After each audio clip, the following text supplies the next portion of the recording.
Good morning students. अभी हम लोग देखने जा रहे हैं पोटेशियम डाइक्रोमेट का इक्विवेलेंट वेट। देखिए पोटेशियम डाइक्रोमेट का इक्विवेलेंट वेट हम कैसे निकालेंगे। ये है K2Cr2O7 यानी पोटेशियम डाइक्रोमेट। तीन मीडियम हम लोग पढ़ते हैं, एसिडिक मीडियम, बेसिक मीडियम और न्यूट्रल मीडियम। यहाँ न्यूट्रल मीडियम का कोई मतलब नहीं होता, रिएक्शन नहीं होता है, तो हम लोग क्या पढ़ेंगे K2Cr2O7। अगर हम एसिडिक मीडियम में देखें तो ये K2Cr2O7 Cr3+ शॉर्ट में टूटता है।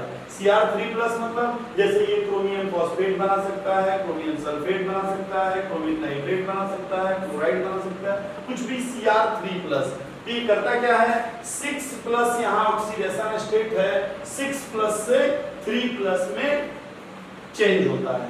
तो 6+ से अगर 3+ में चेंज हो रहा है तो n फैक्टर क्या होगा, कितने की चेंजिंग हो रही है 3 की, और कितने एटम है Cr के 2, तो 2 3 जा 6, तो इसका n फैक्टर क्या होगा 6।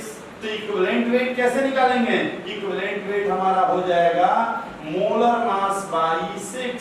और आपको पता है कि K2Cr2O7 का मोलर मास कितना होता है 294/6, तो हमारा आंसर आ जाएगा 49। तो अगर हम एसिडिक मीडियम में रखे हैं तो ये चेंज हो जाता है Cr3+, फिर Cr3+ आगे चेंज नहीं होता।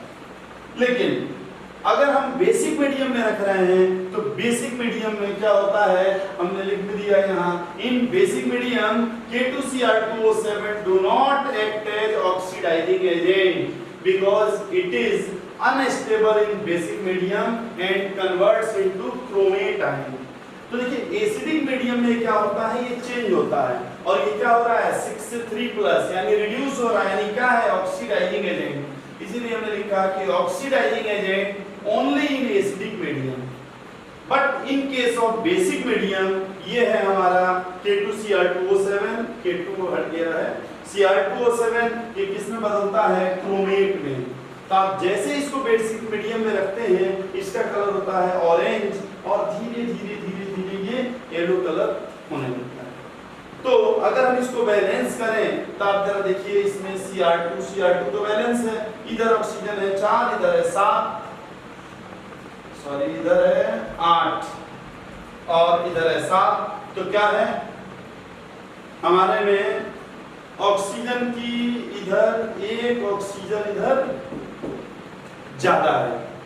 तो हम लोग इसको कैसे बैलेंस करेंगे, आप बैलेंस करके देखिए, इधर एक वाटर ऐड कर देंगे, मैं यही लिख दे रहा हूं, और इसका डबल OH- इधर ऐड कर देंगे, फिर कोई इलेक्ट्रॉन नहीं करेंगे, क्यों, चार्ज बैलेंस है। यहाँ देखिए 4- और यहाँ 4-, तो चार्ज बैलेंस है, इसका मतलब ये क्या है, ये रिडॉक्स रिएक्शन नहीं है, कोई इलेक्ट्रॉन ही नहीं ऐड हो रहा है लेफ्ट या राइट, तो ये ऑक्सीडेशन या रिडक्शन नहीं है, रिडक्शन है ऑक्सीडेशन या रिडक्शन नहीं है, तो ये नॉन रिडॉक्स रिएक्शन है, नॉन रिडॉक्स रिएक्शन। तो हम डाइक्रोमेट को क्या देख रहे हैं कि डाइक्रोमेट को जैसे रख रहे हैं बेसिक मीडियम में, ये किस में कन्वर्ट हो जा रहा है बेसिक मीडियम में, ये क्रोमेट में, और एसिडिक मीडियम में ये आ जा रहा है डाइक्रोमेट। तो आप याद रखिए एसिडिक मीडियम में डाइक्रोमेट ज्यादा स्टेबल होता है और बेसिक मीडियम में क्रोमेट ज्यादा स्टेबल होता है। हाँ, अगर क्रोमेट को भी हम और बेसिक मीडियम में कंटिन्यू करें तो ये फिर से Cr3+ में आता है, तो यहाँ चार्ज क्या है, यहाँ है आपका 6 और यहाँ 3+, तो n फैक्टर क्या हो जाएगा 3। तो यहाँ अगर इक्विवेलेंट वेट निकालना है तो हम क्या करेंगे, क्रोमेट का मोलर मास बाई 3। तो सब मिला जुला के मेरे कहने का मतलब ये था कि हम ये याद कर लें कि ये केवल एसिडिक मीडियम में जो है इसका हम निकालेंगे इक्विवेलेंट वेट, और एसिडिक मीडियम में आएगा 49, बेसिक में ये खुद अनस्टेबल होगा तो चेंज हो जाएगा और वो एक नॉन रिडॉक्स रिएक्शन। तो ये बहुत इंपॉर्टेंट है याद करना कि एसिडिक मीडियम में कौन स्टेबल होता है, बेसिक में। आप मेरा OS ट्रिक जान सकते हैं और इससे याद भी कर सकते हैं, और OS ट्रिक मेरा क्या है, आइए देखिए, आओ दोनों भाग चलें, आओ दोनों भाग चलें, ये है मेरा OS ट्रिक। आओ माने एसिडिक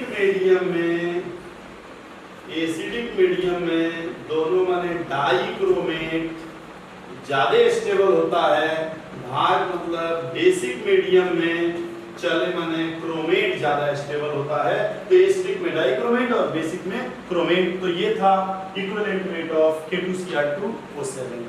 थैंक यू।